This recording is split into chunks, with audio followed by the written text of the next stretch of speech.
Joined by Ministry of Education officials, the Caribbean Development Bank's team visited all three sites under the EQUIP project, approving of the works undertaken, especially in equipping the institutions to facilitate the use of modern modalities of instruction. The three schools include the Laguerre Primary School, which was rebuilt after being destroyed by Hurricane Thomas in 2010, while both the Vidbutai Primary and the Gordon and Walcott Memorial Methodist each receiving new wings, all funded by the Caribbean Development Bank.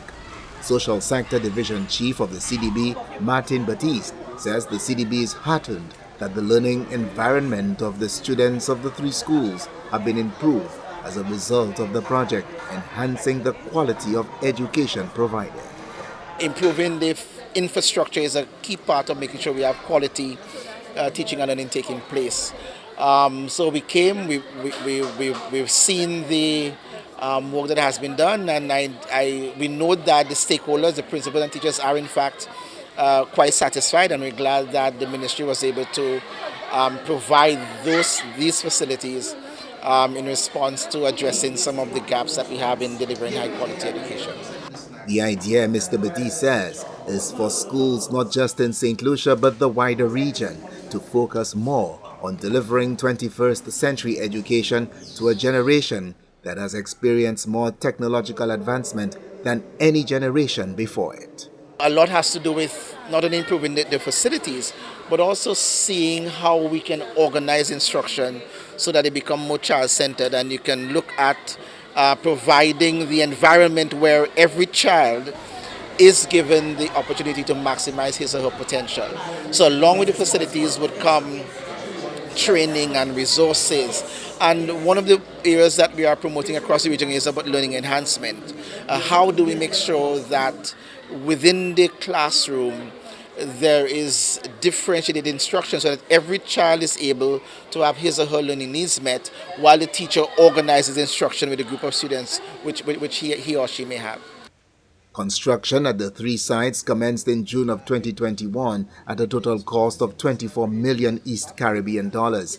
Despite minimal delays caused by the COVID-19 pandemic and other factors, project coordinator of EQUIP, Mary Grace O'Geese, is of the view that the project has turned out well, with just a few remedial issues being dealt with. They are entering a phase called the defects liability period, where we address all the issues that are cropping up as the teachers and the principal and the students occupy those buildings.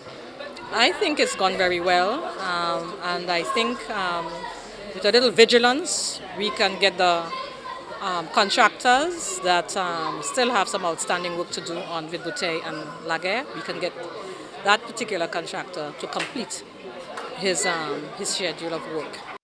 CDB officials also visited the site of the former George Charles Secondary, which government announced will become a new facility for the rehabilitation of troubled juvenile males, particularly those housed at the Boys Training Center in Grosselet. We fully support the initiative. We were glad to sit with the Minister and the Permanent Secretary to recognize both the immediate, medium-term and long-term needs. And of course, the bank is here to support the Ministry and the government in achieving those goals.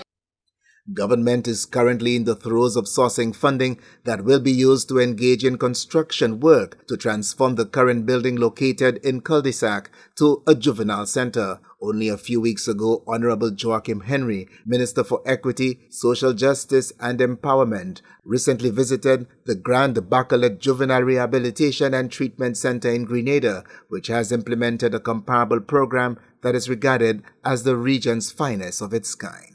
From the Communications Unit of the Ministry of Education, Sustainable Development, Innovation, Science, Technology and Vocational Training, I am Satney, reporting.